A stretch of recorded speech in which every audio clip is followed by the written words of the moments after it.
ડભોઈ નગરપાલિકા સામાન્ય સભામાં બહુમતીના જોરે 4 ગામો જોડવાનો ઠરાવ મંજૂર। ડભોઈ નગરપાલિકાની સામાન્ય સભા પ્રમુખ બીરેન શાહની અધ્યક્ષતામાં યોજાઈ હતી। શરૂઆતમાં નગરપાલિકાના કર્મચારીઓ તથા ગુજરાતના પૂર્વ મુખ્યમંત્રી સ્વ વિજયભાઈ રૂપાણી સહિતના અવસાન પામેલા વ્યક્તિઓને 2 મિનિટનું મૌન ધરી શ્રદ્ધાંજલિ અપાઈ હતી। સભા દરમિયાન નગરપાલિકાના પાછલા હિસાબોને લઈને સત્તા અને વિપક્ષ વચ્ચે તીવ્ર શાબ્દિક ટકરાવ સર્જાયો હતો, પરંતુ અંતે બહુમતીના જોરે હિસાબો મંજૂર કરાયા।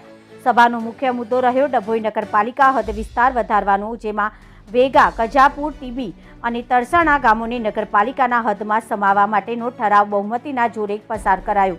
બીજી તરફ આ ચારેય ગામ પંચાયતો વેગા, ટીબી, કંજાપુરા અને તરસાણાએ નગરપાલિકાના જોડાવાના વિરોધમાં લેખિત ઠરાવ પસાર કરી નગરપાલિકા સમક્ષ રજૂ કર્યો। કોંગ્રેસ વિપક્ષ દ્વારા આ નિર્ણયનો જોરદાર વિરોધ કરવામાં આવ્યો છે।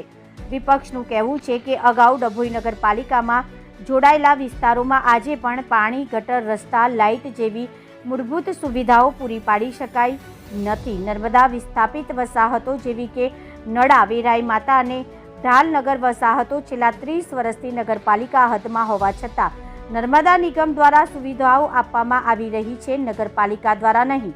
તે કારણે નગરપાલિકાનો વિસ્તાર વધાર્યા બાદ નવી વસાહતોને સુવિધા પૂરી પાડવી મુશ્કેલ બનશે એવો વિપક્ષનો દાવો છે। વેગા, ટીંબી, કંજાપુર અને તરસાણા ગામો શહેરથી આશરે 4 થી 5 કિલોમીટર દૂર સ્થિત ગ્રામ્ય વિસ્તારમાં આવે છે। વિપક્ષ દ્વારા ઠરાવ હાલ માટે મુલતવી રાખવાની માંગણી કરવામાં આવી, પરંતુ ભાજપ શાસિત નગરપાલિકાએ બહુમતીના આધારે ઠરાવ નંબર 1 પાસ કરી ચારેય ગામોને ડભોઈ નગરપાલિકા હદમાં જોડવાનો નિર્ણય મંજૂર કર્યો છે।